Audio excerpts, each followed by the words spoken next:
Good morning everyone. स्वागत है आप अपने YouTube channel Guru Nanak education पर। कैसे हैं आप सब? आशा करते हैं कि आप सब बहुत अच्छे होंगे। हाँ जी, आईटीआई वाले स्टूडेंट्स के लिए जो अपन ने सीरीज़ शुरू की थी उसके अंदर 145 क्वेश्चन हो गए। पहले 3 क्लास हो गई है, जिसने बच्चे ने वो नहीं लगाई वो लगा लो। और आज ये मैथ की 4th क्लास है। और जिन बच्चों का आज एग्ज़ाम है उनके लिए ऑल दी बेस्ट, और जिनका आगे भी आएगा उनके लिए भी ऑल दी बेस्ट। तो अपनी तैयारी रेगुलर रखें। हाँ जी, देखते हैं जी 146 question. What is the value of x की 3 + 3y की स्क्वायर, फिर एक्स की स्क्वायर इफ़ एक्स बराबर 3 और X Y equal to Y is equal to, मतलब एक्स की जगह पे 3 रख दो और वाई की जगह पे 2। अपने पास ये इक्वेशन है तो यहीं से देख लो। इस इक्वेशन में करते हैं, एक्स की जगह पे आप 3 रखते हैं। एक्स की जगह पे 3 रखने पे एक्स की पावर 3 की पावर 3, क्योंकि x की पावर 3 दी हुई है, और y की पावर 2, तो y की पावर 2, y कितना अपने पास 2 है जी, ये रहा। ठीक है, 2 की पावर 2 हो जाएगा। फिर इस x की जगह पे फिर x रख दोगे। x की वैल्यू कितनी है अपने पास 3, तो 3 की वैल्यू 2। अब इसको सोल्व करेंगे। ठीक है, 3 की क्यूब कितनी होती है? 3 की क्यूब होती है जी 27। ठीक है, जैसे कि 3 तिया 9, 9 तिया 27, प्लस फिर इनकी मल्टीप्लाई कर दो आपस में। पहले मल्टीप्लाई करोगे जिनकी पावर है 2 दूनी 4, 2 टू जा 4, मल्टीपल 3 थी जा 9। अब इन सभी की मल्टीप्लाई करेंगे तो अपने पास 108 आएगा। और 108 में 27 ऐड कर देंगे तो अपने पास 135 आ जाएगा। क्या आ जाएगा? 135। ए ऑप्शन सही रहेगा 146 का। इजी क्वेश्चन है बिल्कुल। हाँ जी, ये PDF जो मैं करवा रही हूँ ये ज़रूरी नहीं कि ITA वालों के लिए इंपॉर्टेंट है। कोई भी कंपटीशन एग्जाम है तुम्हारा होने वाला तो आप भी कर सकते हो। ये बहुत अच्छे क्वेश्चन है, एग्जाम में आने वाले क्वेश्चन है, इंपॉर्टेंट क्वेश्चन है ये। ठीक है, 147। What is the 3 consecutive numbers if their sum is 42। कहता है कि वो 3 लगातार संख्याएं बताओ जिनका जोड़ 42 होता है। 42 किन का बन रहा है देख लो। 11, 12, 13 का बन रहा है, या 12, 13, 14 का बन रहा है, तो ये बनेगा, देख लो इसके अंदर ये बनेगा 3, इसका बनेगा 3, 5 और 1 6, 1 2 3, ये नहीं बनेगा। उसके बाद बी को देखोगे तो बी भी नहीं बनेगा। सी को देखते हैं चेक करके, यानी कि 13, 14 और 15 को चेक करो कितना होगा। 4 और 3 7 और 5 12, फिर 1 2 3 और 4, ये होगा 42। ठीक है, 3 लगातार ऐसी संख्याएं जिनका ऐड करने पर क्या होता है 42 ऐड बनता है, तो ये सी ऑप्शन सही रहेगा। अगला क्वेश्चन 148 क्वेश्चन।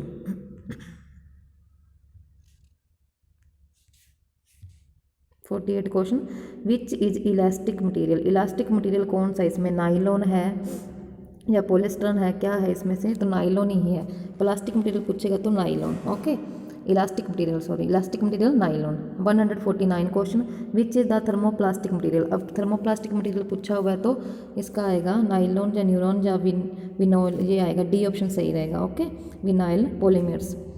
हाँ जी, 150 question. What is the maximum percentage of stress of its original length is allow for elastic material. वो क्या कहता है 150 में कि इलास्टिक सामग्रियाँ, इलास्टिक मटेरियल क्या कहता है? इलास्टिक मटेरियल कहता है इलास्टिक सामग्रियों के लिए इसकी मूल लंबाई के खिंचाव का अधिकतम परसेंट कितना होता है? मैक्सिमम परसेंटेज मतलब अधिकतम अधिकतम परसेंटेज कितना होता है? तो ये होता है जी 100 या 200 या 300, तो ये 300 होता है। ओके, याद रखना है इसको। इलास्टिक मटेरियल, इलास्टिक सामग्रियों के लिए इसकी मूल लंबाई के खिंचाव का अधिकतम परसेंटेज कितना होता है? तो 300%। 151 question. What is the ratio between the change. वो कौन सा रेशो है जो between the change in dimension to its original dimension of the substance. वो कहता है कि जो लंबाई और उसके, ये कहता है कि ओरिजिनल लेंथ, ओरिजिनल डायमेंशन, ठीक है, क्या कहता है लंबाई और मूल लंबाई। ओरिजिनल मतलब मूल लंबाई और लंबाई डायमेंशन दोनों में क्या हो? रेशो। ठीक है, ये कहता है लंबाई तथा मूल लंबाई में परिवर्तन का अनुपात क्या होता है। तो ये क्या होता है? स्ट्रेस स्ट्रेन वाला चैप्टर है, उसके अंदर से क्वेश्चन आएंगे बाकी सारे। तो ये आएगा स्ट्रेस। स्ट्रेस में क्या होता है? प्रतिबल। आप हिंदी में पढ़ते हैं ना प्रतिबल, उसी को स्ट्रेस कहते हैं। इसकी हिंदी मैंने आपको बता दी क्या होती है। लंबाई तथा मूल लंबाई में परिवर्तन के अनुपात को क्या कहते हैं? प्रतिबल कहते हैं, स्ट्रेस कहते हैं। 152 question. What is the unit of strain. कहते हैं कि स्ट्रेन की यूनिट क्या होती है? स्ट्रेन की यूनिट कुछ नहीं होती। ठीक है, प्रतिबल की कोई यूनिट, स्ट्रेन की प्रतिबल, हाँ प्रतिबल तो स्ट्रेस होता है, और स्ट्रेन की कोई यूनिट नहीं होती। नो यूनिट आएगा। Okay, no unit. अगला question. What is the ratio of change in change in length to original length, कहता है कि वो कौन सा रेशो है जिसमें लेंथ मतलब इन दोनों का चेंज इन लेंथ और ओरिजिनल लेंथ के रेशो को क्या कहते हैं। तो आपका क्या कहते हैं, इसका 153 क्वेश्चन का क्या आंसर रहेगा।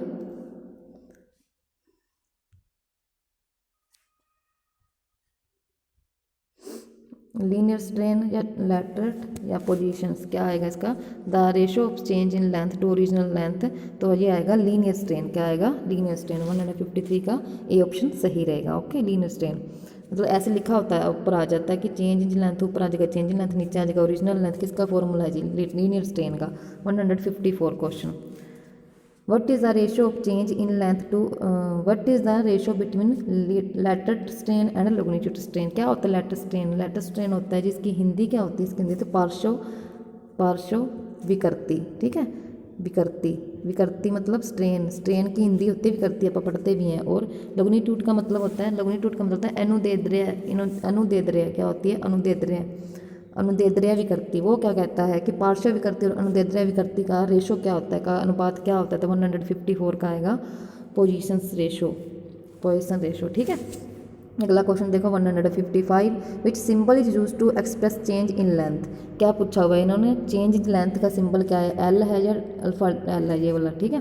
तो बी आएगा, अगर अपने पास इतनी लेंथ है और उसको जब खींचेंगे तो इतनी हो जाएगी, मतलब चेंज जो ये चेंज हुआ ना वो होता है ये चीज़ जो इन्होंने दिया है ना उल्टा एस बना के, ठीक है, ये वाला एल।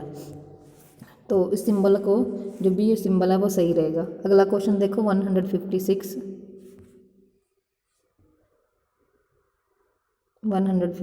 क्वेश्चन था ना, हाँ जी 156 question, which one is the ratio of stress. Question पूछा हुआ है कि स्ट्रेस का रेशो क्या होता है, स्ट्रेस मतलब प्रतिबल का रेशो होता है जी लोड और एरिया, क्या होता है, लोड और एरिया, ए ऑप्शन सही रहेगा। हाँ जी, which force act on rivet, कहता है कि रिविट पर कौन सा बल कार्य करता है, ठीक है, विच फोर्स एक्ट ऑन रिविट पर कौन सा कार्य करता है। तो टेंसाइल या कंप्रेस या शेयर, तो इसके ऊपर शेयर करता है। ओके, रिविट पर शेयर फोर्स लगता है। विच टाइप ऑफ स्ट्रेस, ये स्ट्रेस का, ये प्रतिबल का कौन सा टाइप है, ये आधे सभी टाइप होते हैं, टेंसाइल, कंप्रेस, शेयर और टोरेशनल, जिसके टाइप हैं। तो ये पूछा हुआ कि कौन सा टाइप है, ठीक है, लेंथ का आगे जाके बढ़ जाना, ये कौन सा टाइप है। तो ये होता है जी शेयर, क्या होता है, शेयर स्ट्रेस, सी ऑप्शन सही रहेगा। अगला question, next question 159, what is the formula for block modulus, very important, ये सारे इंपॉर्टेंट है वैसे तो, ये ब्लक मॉडुलस फॉर्मूला पीछे भी एग्जाम में आया था। तो क्या होता है 159 क्वेश्चन, ब्लक मॉडुलस में मतलब किसका रेशो होता है, ये किसका, इसका फॉर्मूला क्या है, इसका फॉर्मूला होता है वॉल्यूम स्ट्रेस बाय में volume strain, volume stress, volumetric stress and volumetric strain, sorry, which law states that within, हाँ जी 160 क्वेश्चन पढ़ने आप, 160 question, what law states that within elastic limit stress is directly proportional to strain. हाँ जी, directly proportional strain क्या होता है, क्या कहता है कि वह कौन सा बल है जिसमें प्लास्टिक सीमा के भीतर प्रतिबल सीधे विकृति के समानुपाती होता है, समानुपाती होता है जी हुक्स लॉ में, बी ऑप्शन सही रहेगा। 161 क्वेश्चन देखो, 161 question, what is the name of the point C, कहते हैं कि जो सी पॉइंट है, ये सी पॉइंट है, इसका नेम क्या है, सी पॉइंट का नेम क्या है, यील्ड पॉइंट, इलास्टिक पॉइंट या अनलिमिटेड अल्टीमेट लोड या पिक्चर, क्या आएगा इनमें से तीनों में से। 161 क्वेश्चन का आंसर तो आएगा यील्ड पॉइंट, ये क्या होता है कि यील्ड पॉइंट, ये सही रहेगा, ठीक है, 161 का ए ऑप्शन सही रहेगा जी, ए। हाँ जी 162 question, what is the term use for maximum stress attend by material above before rapture, ये क्या कहता है कि टूटने से पहले, ठीक है, रैप्चर मतलब टूटने से पहले एक सामग्री द्वारा प्राप्त अधिकतम तनाव, मैक्सिमम स्ट्रेस, ठीक है, अधिकतम तनाव के लिए किस शब्द का यूज किया जाता है। तो उसके लिए किया जाता है जी अल्टीमेट स्ट्रेस। ओके, इसको हिंदी में कहते हैं परम, क्या कहते हैं, अल्टीमेट को कहते हैं परम, अगला क्वेश्चन है what is the ratio between ultimate stress and working stress. कहता है अल्टीमेट स्ट्रेस और वर्किंग स्ट्रेस के रेशो को क्या कहते हैं, इसको कहते हैं सुरक्षा गुणांक, factor of safety. C option सही रहेगा, फैक्टर ऑफ सेफ्टी, ठीक है, सुरक्षा गुणांक, हिंदी में बोलते हैं सुरक्षा गुणांक। What is the ratio of ultimate load to area of original cross section. Original cross section कहता है क्या होता है कि 164 में पूछा हुआ है कि व्हाट इज़ द रेशो, उसका रेशो बताओ जो ultimate load to area and original cross section. तो इसका आएगा जी फैक्टर ऑफ सेफ्टी आएगा, या यील्ड पॉइंट, या अनलिमिटेड अल्टीमेट स्ट्रेस, या यंग मॉडुलस। तो इसका डी आएगा। अगला क्वेश्चन देखो 165 what does the point B. B किसको डोनेट करता है स्ट्रेस स्ट्रेन ग्राफ में। आगे इसमें ग्राफ दिया है, कहते हैं जो बी है ना ये किसको डोनेट करता है, ये वाला जो बी है, बी दिया हुआ है, ये किसको डोनेट, पहले ये सी पूछा हुआ था, अब बी पूछा हुआ है, ठीक है। तो बी किसको डोनेट करता है, बी करता है जी इलास्टिक लिमिट को, इलास्टिक लिमिट। अगला question what is the ratio of shear stress to shear strain. कहता है शेयर स्ट्रेस और शेयर स्ट्रेन के रेशो को क्या कहते हैं, तो ये कहते हैं जी मॉडुलस ऑफ इलास्टिसिटी या मॉडुलस ऑफ रिजिडिटी, तो ब्लैक मॉडुलस या यंग यील्ड पॉइंट। तो इसका आएगा जी सी बी ऑप्शन, ठीक है। इस रिजिडिटी का मतलब होता है कठोर, इसका मतलब होता है जी कठोरता का मापांक, ठीक है, मापांक, कठोरता का मापांक इसका हिंदी होती है। हाँ जी, what is the ratio between stress and strain. Stress and strain के रेशो को क्या कहते हैं, तो इसको कहते हैं जी यंग मॉडुलस। ये पहले भी आपको मैंने बताया था, इंपॉर्टेंट है ये question. What which force act on crank shaft. ये कहता है 161 में, कहता है क्रैंक शाफ्ट में कौन सा फोर्स वो होता है, तो इसके लिए जी शेयर स्ट्रेस या टॉर्सनल स्ट्रेस या टेंसाइल। तो 168 का आएगा जी बी ऑप्शन सही रहेगा। हाँ जी 169 question which is thermosetting plastic. 169 question thermosetting plastic पूछा होगा, तो इसमें क्या आएगा, ये पे शुरू में क्वेश्चन आए थे उनकी तरह क्वेश्चन है, ठीक है। मिलेमाइन region what force will be required to punch a hole of 10 mm dia और 1 mm thick plate of the if the allow shear stress 15 newton by mm। तो ये पूछा हुआ 170 क्वेश्चन में, तो ये क्या करेंगे 15 plate if in the allow stress strain, जो फॉर्मूला लग जाएगा, ठीक है। फॉर्मूला इसका होता है एल बॉन्ड में, मतलब जो चेंज होता है वो ऊपर आता है, ठीक है, नीचे पूरी ओरिजिनल लेंथ आएगी। जो चेंज लेंथ ऊपर लिखता है, नीचे ओरिजिनल लेंथ लिखते हैं, इसको सोल्व करोगे तो ये आ जाएगा,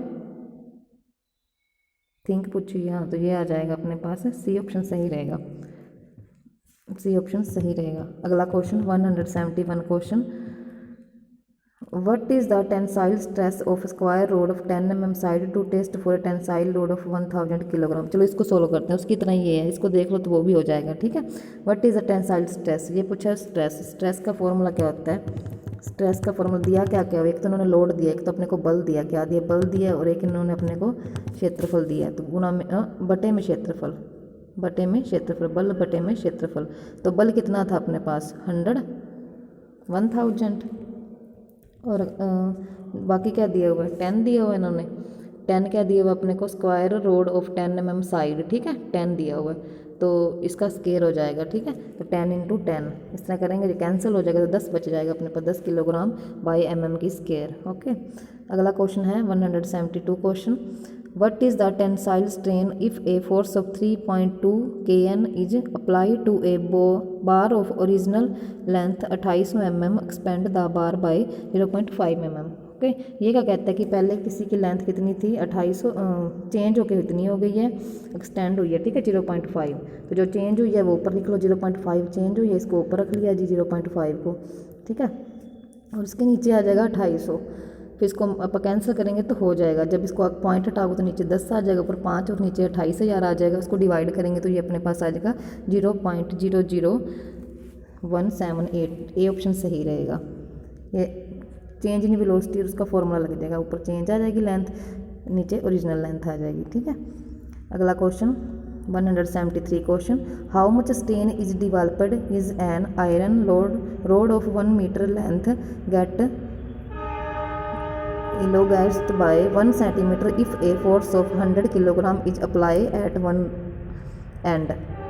174 3 क्वेश्चन इसमें भी किए, 173 में भी यही किया हुआ, ठीक है। जो चेंज हुई है वो 1 मीटर कहता है चेंज होगी, ओरिजिनल लेंथ उसकी 100 थी, ठीक है। तो ऊपर ये कितना आ गया, ये तो बस पॉइंट लग जाएगा, 0.01 आ जाएगा, इसको डिवाइड करेंगे तो बी ऑप्शन सही रहेगा। 174 question 74 question, what is the Young modulus of a wire of 2 mm है और 0.8 mm और 2 in cross section increase in the length. पहले इतनी है और इसके इतनी टोटल है, इनका टोटल कर लेना, ठीक है। कितना है ये अपने पास, ये है 2 0.8 इनका टोटल करके, और चेंज कितनी हुई है 1.6 चेंज हुई है, ये ऊपर आ जाएगी 1.6 बाकी नीचे आ जाएगा, इसको डिवाइड कर देंगे तो 174 का आएगा, डी ऑप्शन सही रहेगा। 175 question, what is the safe stress if the unlimited ultimate stress of a material is 35 kilogram by mm के square and factor of safety. तो ये भी वो फॉर्मूला लग जाएगा, ठीक है। 35/5 हो जाएगा, फैक्टर ऑफ सेफ्टी दिया हो तो इसको डिवाइड करेंगे तो 7 आंसर आ जाएगा, D option. Which type of stress, कहता है ये कौन सा स्ट्रेस का टाइप है, तो ये टेंसाइल है या कॉम्प्रेस शेयर है या कौन सा है, तो 176 का आएगा जी कॉम्प्रेसिव, क्या आएगा कॉम्प्रेसिव, बी ऑप्शन सही रहेगा। Next question 177 question 177 question, what are the various type of heat treatment. अब क्या आ गया, ऊष्मापचार चैप्टर में से आ गया, ठीक है। ऊष्मापचार कौन सा चैप्टर, ऊष्मापचार। ये क्या कहता है कि what are the various type of heat treatment process, कहता है ऊष्मापचार के प्रोसेस कौन कौन से हैं, ठीक है। तो कौन कौन से हैं, फर्स्ट देखो एनालाइंग, नॉर्मलाइजेशन, हार्डनिंग और टेम्पेरिंग, पहले ही है, डी ऑप्शन सही रहेगा। ओके, कूलिंग नहीं है इसके अंदर, ये चारों, पहला ऑप्शन सही रहेगा। 178 क्वेश्चन 178 में, what is the process of heat treatment. Heat treatment मतलब ये कैसी प्रोसेस है, ऊष्मापचार में क्या होता है, इसमें क्या होता है, द प्रोसेस ऑफ हीटिंग, पहला ऑप्शन देखो, the process of heating and cooling to change the structure and properties, या process of heating to change the dimension, या the process of cooling to measure the dimension, या the process of heating and bending as per over required. तो पहला ही सही रहेगा, कहता है एक ऐसी प्रोसेस है जो हीटिंग करती है, कूलिंग करती है, चेंज करती है स्ट्रक्चर को और उसकी प्रॉपर्टीज के अकॉर्डिंग, ठीक है। ए ऑप्शन सही रहेगा।